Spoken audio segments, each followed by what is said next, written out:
Hello and welcome to Happy Foot, Sad Foot, the post-game call-in show. I'm Darren Miller. I'm Vince LaRosa. And we're back. We're calling. Not just you and I. We didn't go on a break. This is the beginning of the show. We're talking about the team. The team is back. LAFC pulled it out tonight. No problem. Took care of business. No problem. We're fine. Everything's fine.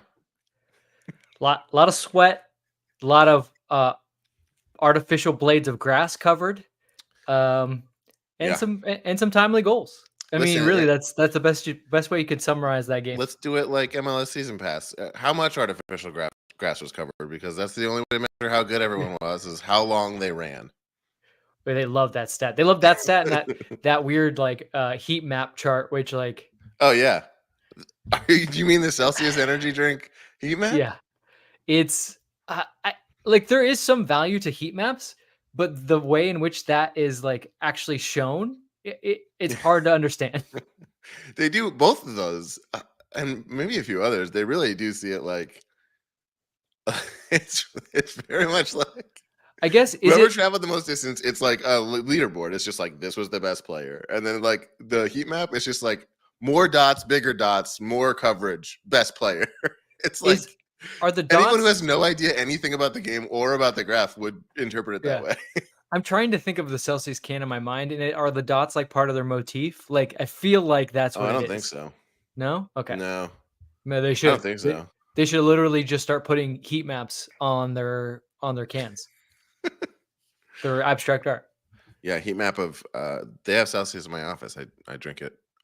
Maybe there should be a heat map of like how energized I am walking around my office when I'm. Can I give one sad foot to just get it out of the way? Yeah, let's do it. Let's do one. Let's do one of each, and we'll go to callers. My sad foot is absolutely Taylor Twellman intimating that Hugo Lloris would be giving Sergi Palencia a pack of Michelob Ultra. What, you shill? How dare you?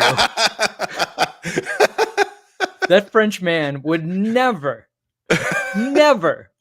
And I don't care that Michelob Ultra is a sponsor. I understand exactly what he's doing. That was just a step too far.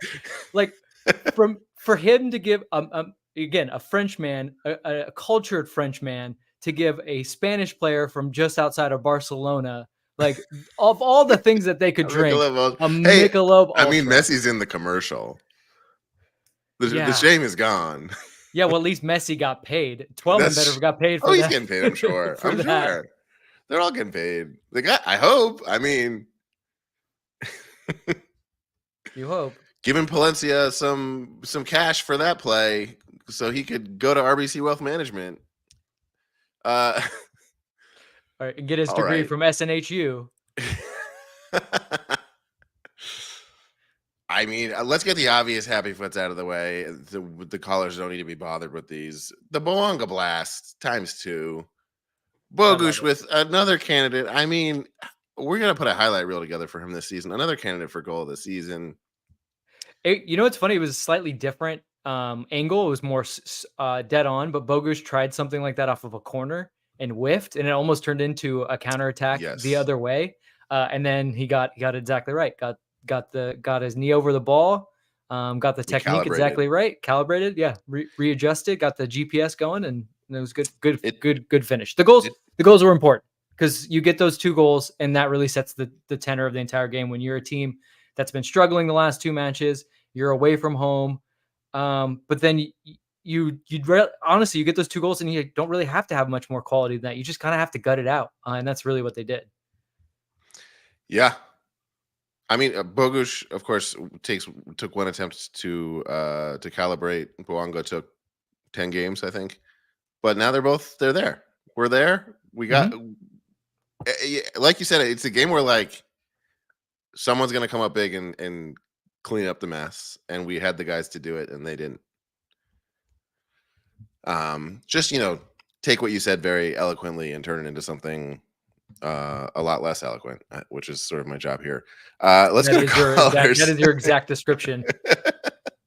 LAFC Luke. Hi guys. On a walk. How you doing? What you got for us? I mean, look, I was fully prepared given the way we've been playing for this to just be a horrible night. Like, I was coming to this just like, God, please, let's just hang on for a 0-0 draw, and to come out of that stadium with that's our best score line ever coming out of that stadium. Mm-hmm. And honestly, like, given the way we've been passing, I'm like, are we a team made for turf? Because our passing looked so fucking good. Like, it wasn't even that we were connecting passes. It was that guys were looking around for the progressive pass. They were trying to find the move that would sort of move us forward. It wasn't just the safe pass. And there were guys open. I don't know if Seattle is just that bad in midfield, or compared to the Crew or to Salt Lake or what, but I feel like we found ourselves again. Like, I don't know who this team was, but my God. Yeah, I am pretty used to seeing LAFC really blow it on turf as far as passing goes. Yes, turf's so always I was very surprised by that our too. Achilles heel. But then the last couple matches on grass, I believe, they looked like a lot of dead legs. So maybe the help was just kind of being there for them when they were tired. Kind of split the difference or something. I don't know. I would say when the ball just dies, it does give you a lot more time to pick your head up and look for a pass. I think I think part of it was game state. When you're up 2-0, Seattle really has to press and they have to commit numbers forward. But that doesn't take anything away from what you said about them kind of looking for the better pass and understanding the moment. If the other team's pressing and they're wanting to go forward, how can you go over the top? I think it was after the RSL game where Steve was like at a loss for words. He's like, if a team's pressing you, why do you continue to play out of the back every single time when you could just go over the top and we can run through them? And I think LAFC really got that message much more in this game than they had, especially against RSL. Like, he was mad they didn't do it against Columbus, but then to not do it against RSL, who's a much inferior opponent, I think he was very, very upset after that game. And so they got the message in this one. I think my happy foot would probably be that pass from Kai Kamara. The weight on that ball, the angle, setting Denny Bouanga up perfectly. That's definitely a happy foot. And I got to agree with you, Vince, on the sad foot. I had an over-under with our Pride Republic folks who were watching the game together at High Tops Los Feliz of how many times Taylor Twellman would bring up LAFC's poor form in the last couple matches. I thought it would be 5. It was 4. But that dude could not, like, literally after Denny scored what was the basic, like, game-ending goal, he was talking about Columbus. I was like, dude, Denny Bouanga is in the race to be the Golden Boot winner, and you are talking about the fucking Columbus Crew right now. Shut the fuck up.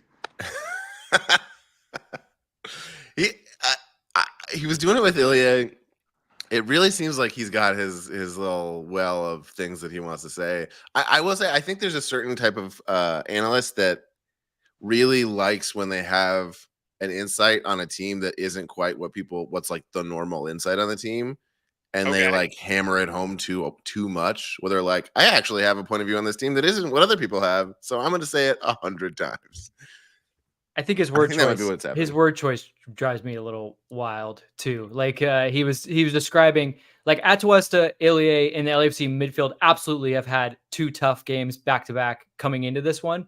But I think he used a word like he was like they were like he made them seem like they were the worst midfield ever. And I was like, bro, you're playing against Columbus, and then you had a rough game against RSL. Let's pump the brakes. I know he so badly wants to remind us that Ilya Sanchez was carved up against Columbus in the MLS Cup final. I know that's really in his bag and his go-to, but I mean, it's just, I get it. It's just, I think he just needs to maybe like think a little bit more about how he's delivering things. And like you said, Luke, maybe stick to the game that you're doing and not start going through the MLS storylines for the week. No one wants that. No one asked for that. No one, who wanted that? Nobody. So my athlete's foot is meeting more folks at High Tops Los Feliz. All right. A gay sports bar in Los Feliz where we had some, I'm just going to say it, straight folks hanging out there supporting LAFC. It's not a slur. We were lighting that bar up. We were lighting that bar up, having a great time. So, you know what, y'all? Come whenever the hell we have our next away game in MLS. It's sometime in like September. Come on out to High Tops Los Feliz. That's all I got, y'all. Love it. Great. Thanks for being here. We'll be there next time. Excellent.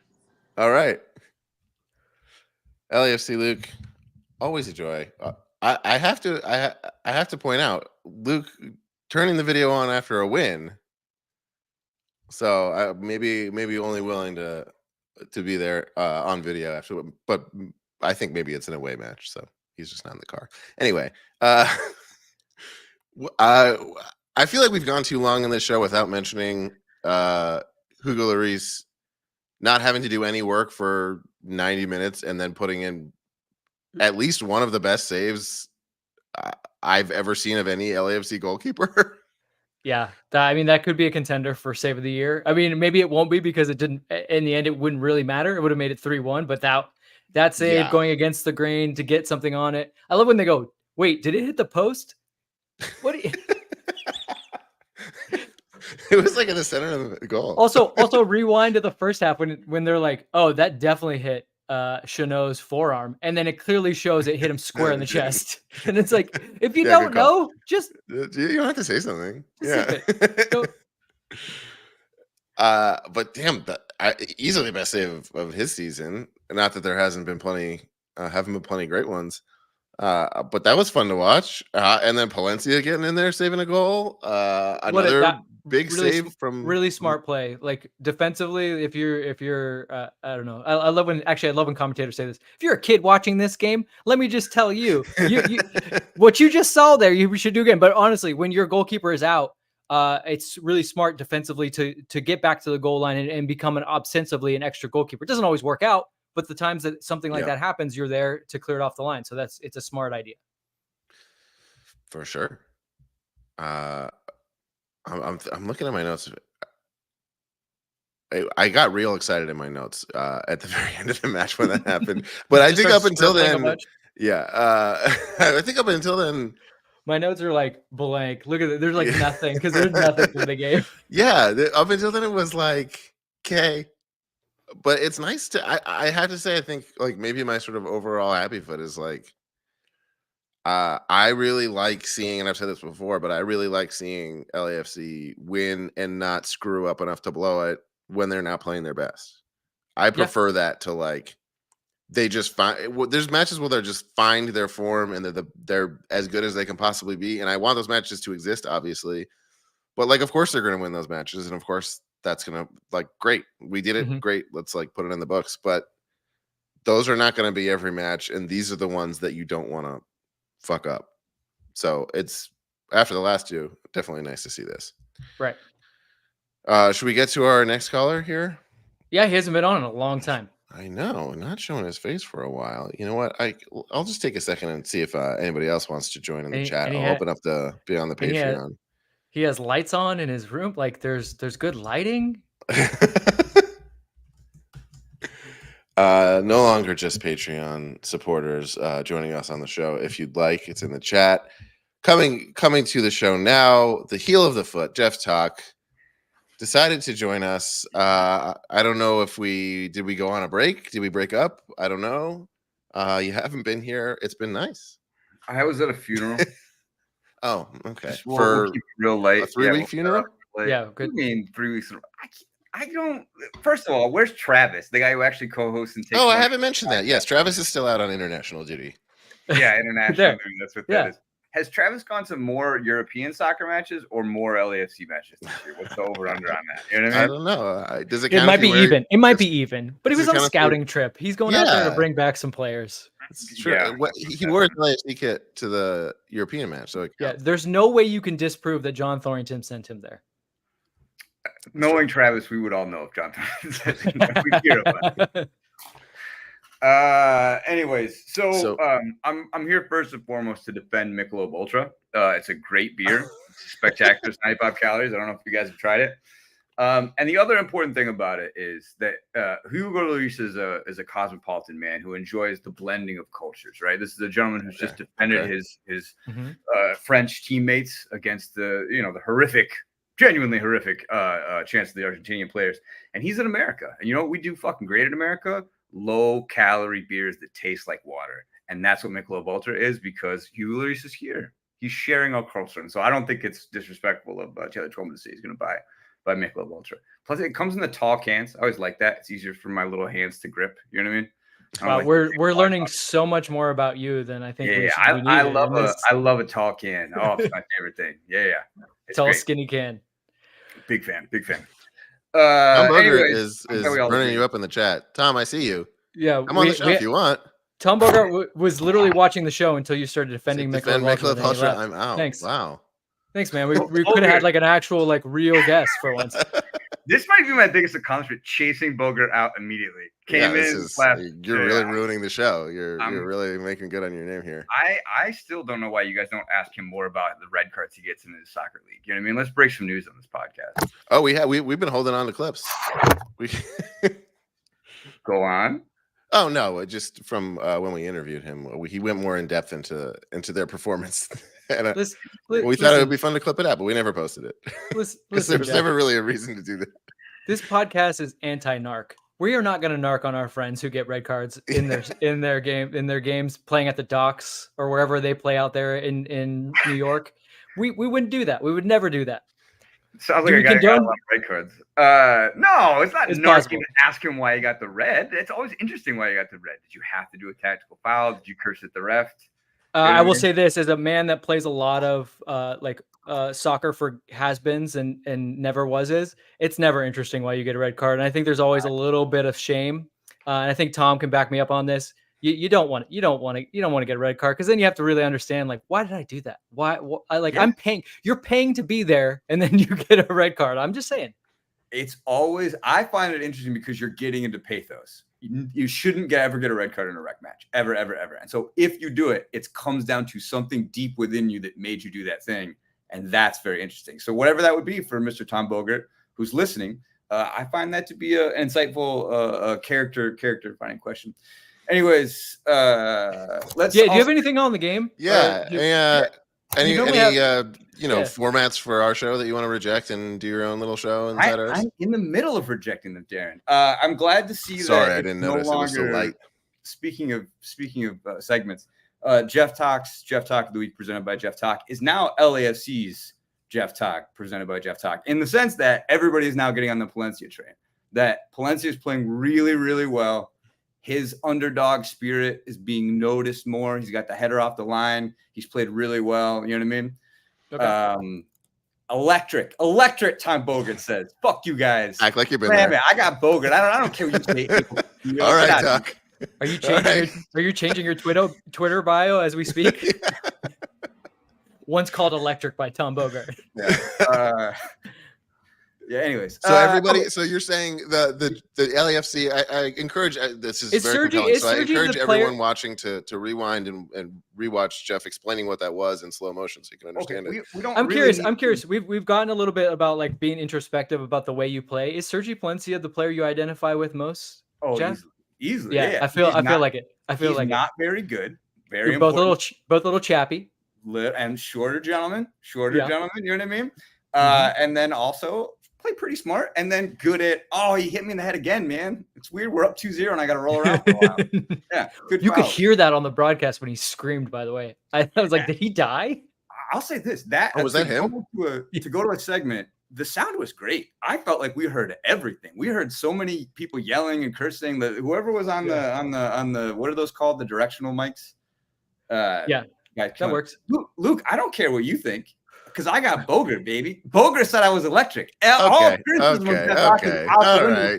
Tom, I don't know why you did that. Out of it. Anyway, I have an actual tactical question, or a player development question. Did you feel like Martinez was pressing and playing a little bit stronger off the ball tonight, or is that just me wishing that was happening and he got that one steal? In moments, yeah. I like. Look, the game was what? 2-0 when he comes in, or is it 3-0 already when he comes in? So it's like, I'm not really watching for him I don't really care in that moment. So much so as when like they're up 1-0 and it's only like the 20th minute against New Mexico United and there's an easy pass you could cut out and he's just like, can't be bothered. But yeah, I think he was a little bit more active. I think he tried to be a little bit smarter when he had the ball. And I actually was like looking to he's like, here's a moment where I should pass, when generally we see him and he's like, I have the ball and no one else can ever have it again. So I do like that was smart of him. And yeah, the kid's learning. It's going to take time. I mean, he just turned 18. He's probably been the best player on the field that he's in almost every team he's played in. And I'm sure that people are just like, just do the things that you do. And now he's coming into a league and a team where they're like, okay, that's great that you can do that. Let's make those things better. And then let's also make you better as a player. So I think we are seeing him learn a little bit. And I also do want to give him a little bit of the benefit of the doubt. He's out for 3 months. I mean, I know that he's 18 and he should be able to run forever, but a back injury, 3 months, like he's not going to have the legs to press in a way that even a 39-year-old Kai Kamara, who I would say that's incredible. Kai's still running around and pressing really hard and really giving his all. Yeah. Yeah. I would say that Martinez is, for me, like the thing that I don't feel like we're talking about enough of. This is one of the most talented guys, like that, like has the highest ceiling of anybody that we've had.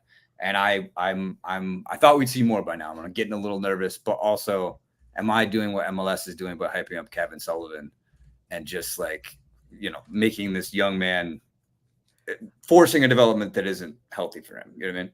No, look, Kevin Sullivan didn't start the game. Like he came in as a late sub. I think they're doing the right thing with him too. And same with Martinez. They're just trying to do the right thing. To your point, like I know a lot of people would have wanted Martinez to start against Columbus.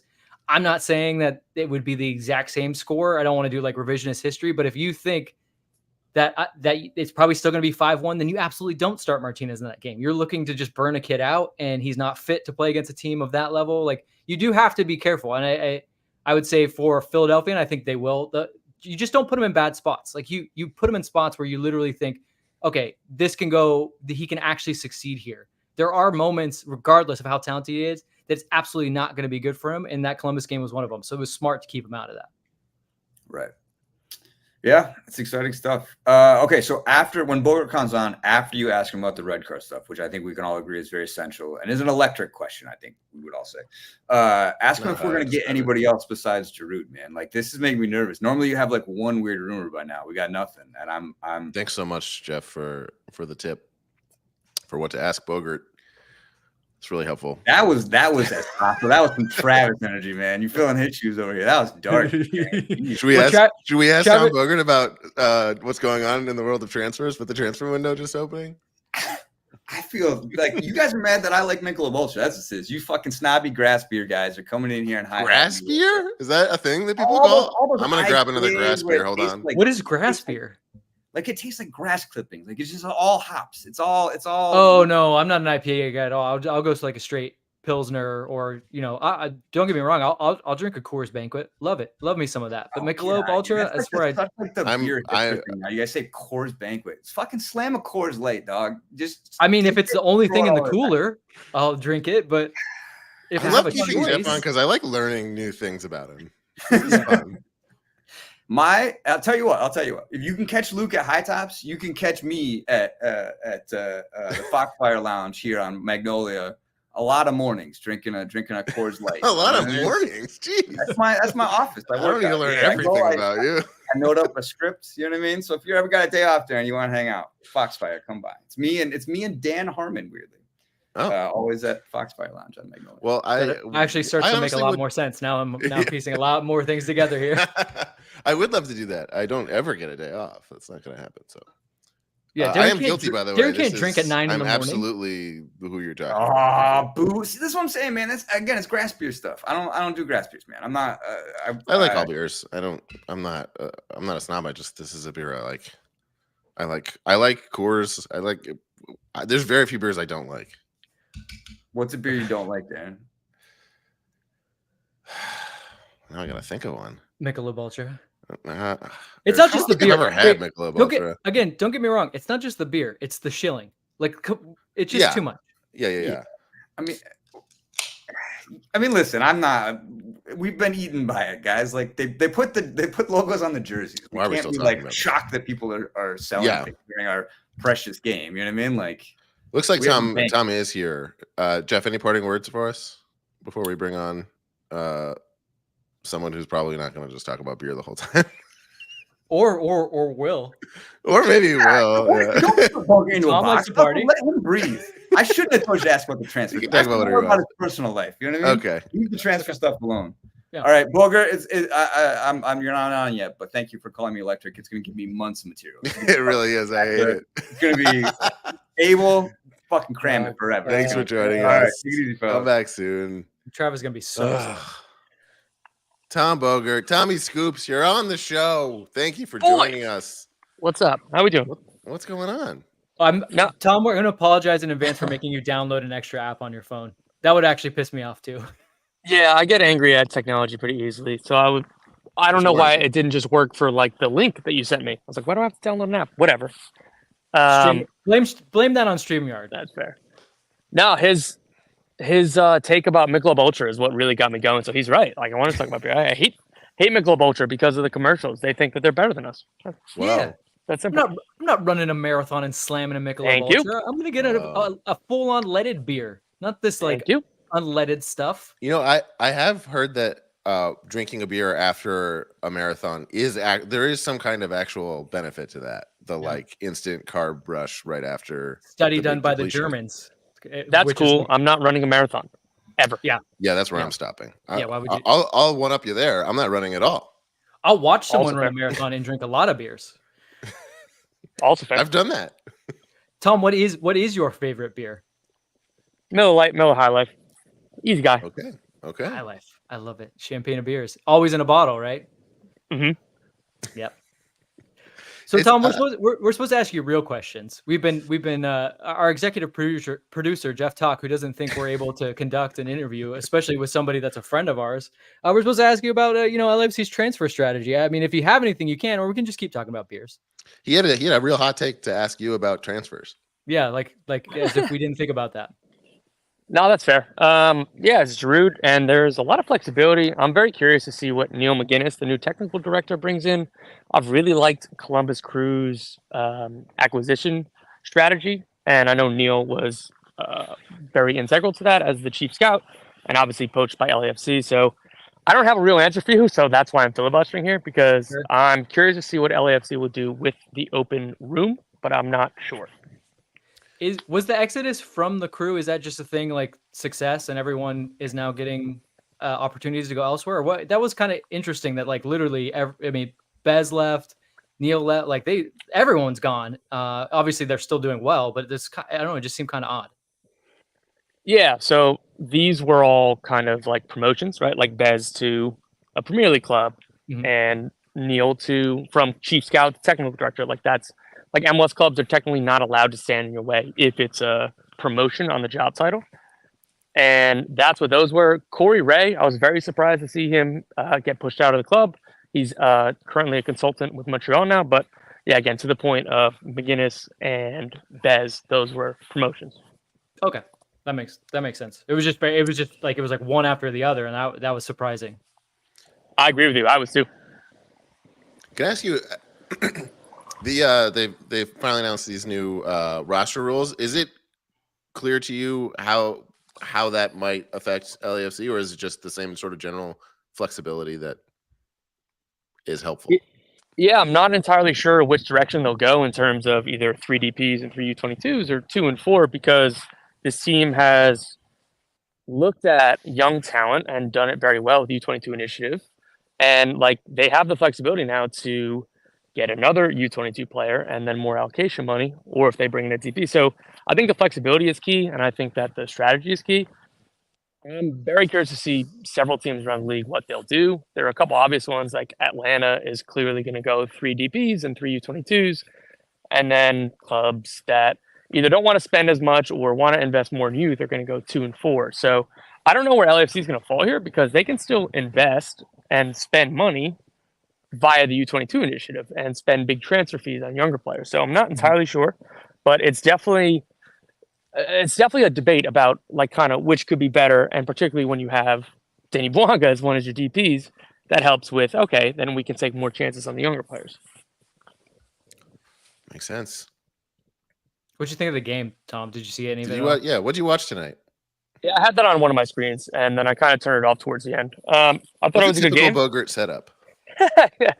What I've been doing lately is I'll pick a game from whatever time window and put that on the main screen, and then 360 on another screen. So I'm kind of locked into everything. I'll try to do like a third as well, but like I find myself getting too distracted when I do that. So usually I'll just like pick one game plus 360, and then when we get to the late kickoffs, 10:30 on the East Coast here, I'll probably just because there's usually only 3 games, I'll like just pick 2 and put them up. That's good. That's good advice. We should clip that. People should know the best way to do it. That's the most important. Watch your favorite team and be locked in on that. There are less people like me trying to watch the entire league. No. We're trying to breed more obsessives here. Fair. Did you watch the game? I don't want to step on Vince's question. Were you? That was one of your games you mentioned. Yeah, I had that on one of the screens. I was very interested in LA, Portland. Sorry, it took me. I was thinking about Horizon, Colorado, and LA, and Seattle. But yeah, so I had that as one of my screens, and it was good. And again, once, particularly that second goal too, I was like, all right, like I really don't see Seattle coming back. So I was focusing on the other games, and that's fair. Like LAFC kind of set up defensively, and it worked. So there have been critiques from Seattle fans about it, but it worked.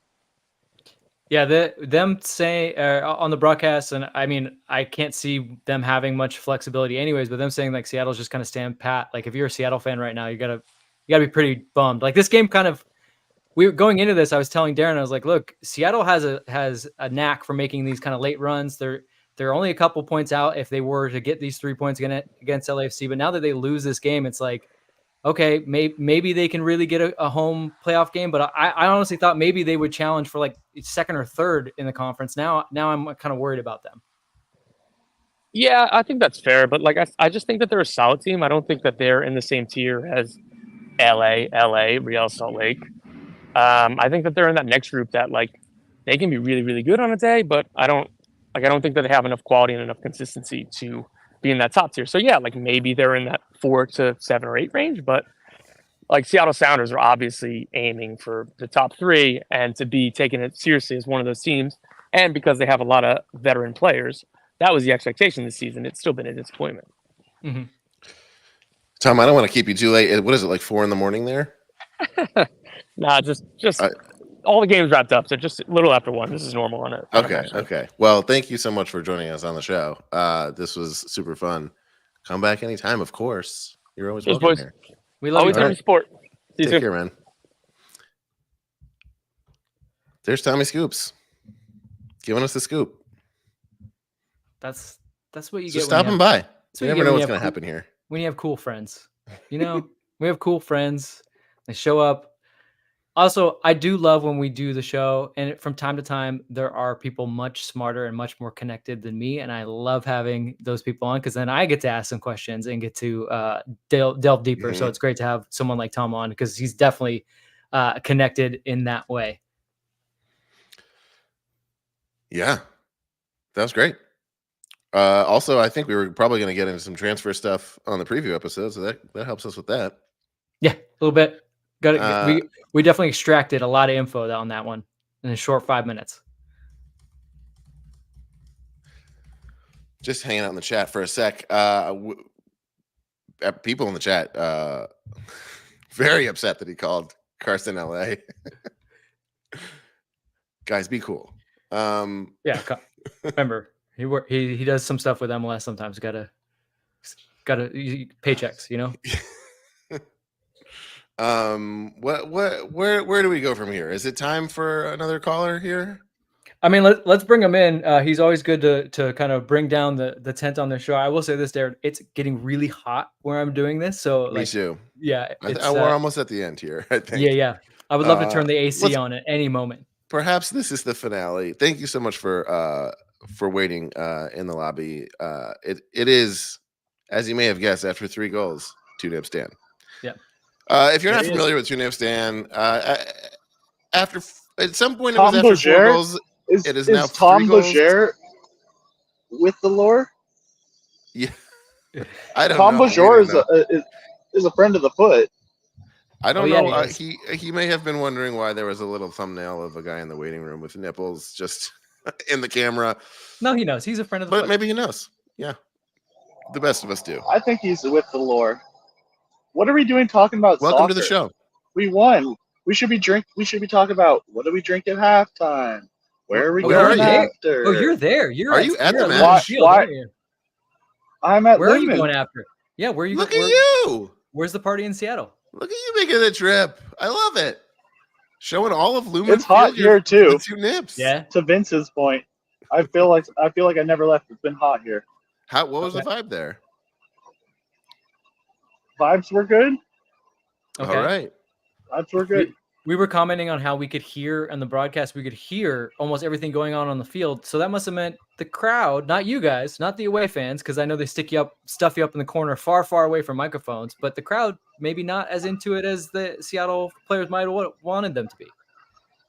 Yes, something I learned tonight is that only us and Portland get put in the 300s. Oh. And that's because we bring so many fans. It's just based purely on numbers. New Mexico vibes. Yes. Love it. Well, we actually like New Mexico. So, I don't think Seattle likes us at all. Well, we bring a lot of people to it. That's all I'm saying. Yeah, okay. We're there. So one of my happy foots Mm-hmm. is I think this is our best win ever versus Seattle. Yes. Yes. Away from home. Away from home. My first game that I ever past, went to was a 4-1 game in like 4/21/2019. Mm-hmm. And we scored 4 goals on Seattle, one by a goal difference of 3. And I'm like, this is soccer? So it's kind of full circle. That was my first game. The game that just happened, even better. This is soccer. That's sports. That is sports. All the taglines.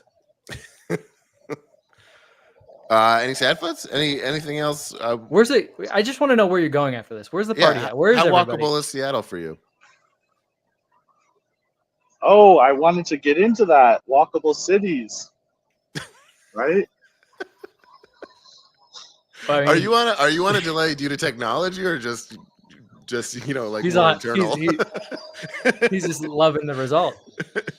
This is a 3-goal Trey Saucero glow.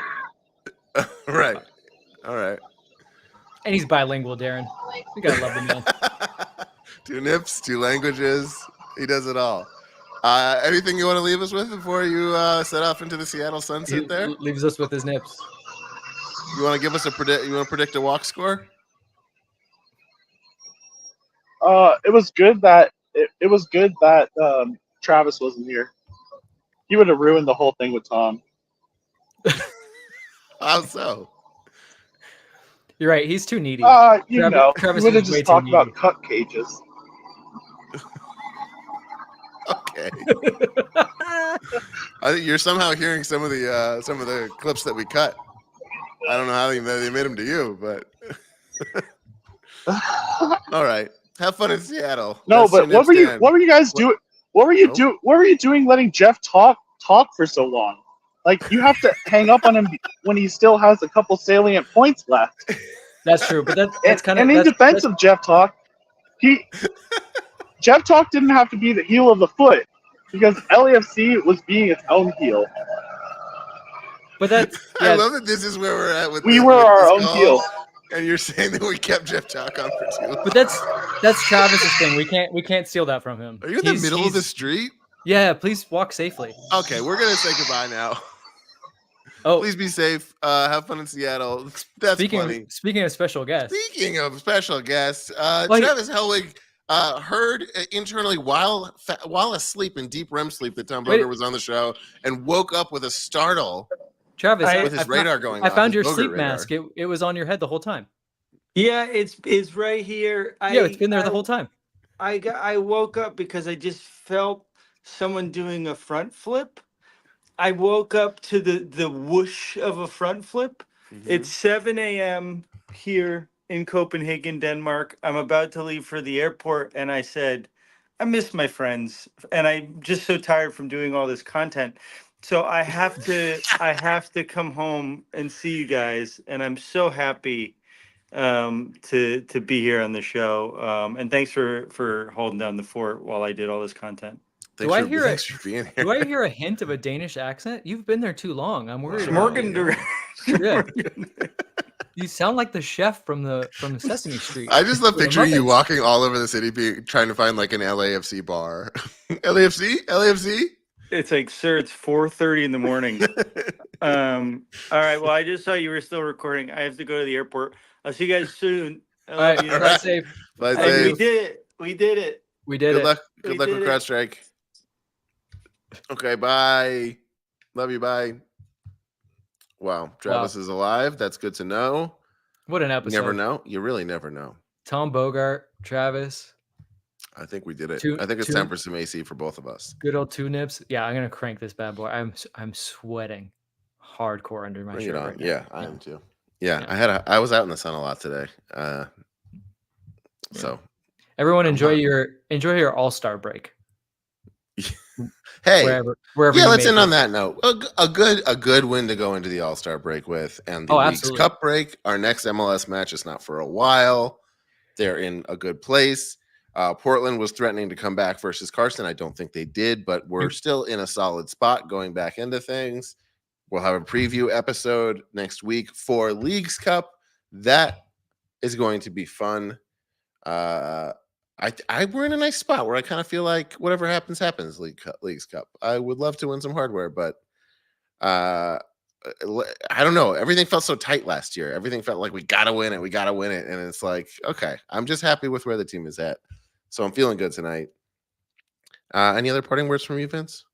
This is, I think, what we all were feeling was that feeling of like, let's just get something out of this, and the fact that they got all 3 points, it really does set up this team very well for the stretch run, because they do have games in hand on all the competitors right around them in the West, including the Galaxy. So this I think we'll look back on this win as being even more important than we feel even in this moment. So good, really good win, real good mentality win, and I think LAFC is only going to get stronger in the break. And Olivier Giroud is going to be here soon. Boy, how many more times will you hear from us before Giroud is on the pitch? I don't Hopefully know. only like one more. Yeah, maybe. Yeah, that'd be nice. That'll be fun. Okay. If you want to support the show, if you're having a good time, you want to keep the good times going, you want more chaos, because that's what we're always looking for, feel free to support the show. Give this a like, subscribe on YouTube, subscribe on a podcast platform, give us a review, tell a friend. Just be like, hey, this is a show I listen to. You like LAFC, maybe you like it too. We grow nice and slowly but surely, and it's very nice to see. And the chat is on fire as always tonight. Yeah, it's beautiful. We love doing this. Ruben, if I had to guess, he's going to wear 9 or 10. That doesn't help narrow it down too much for you, but I'm going to guess he's going to wear 9 or 10. Who's it? Someone's asking in the chat, what number is he going to take? Yeah, 9 or 10. I would love it. I think he should wear 9. I'm not ready for somebody to wear 10 yet, especially feels weird for him to switch from 9 to 10 for at this point in his career, and Vela is where Vela's at. I prefer if he wore 9. Yeah, I think he should wear 9. So if this is my pitch to him, wear 9. Yeah, no one's gonna be mad at him because he's Olivier Giroud, but like, yeah, seems like the respectful move to wear 9. Just saying. He'll sell just as many jerseys as at 9. Yeah, maybe more. It's like you want the same. It's like this. You want the continuity, right? You want the 9. We get it. All right. We'll see you again soon. Love you. Bye.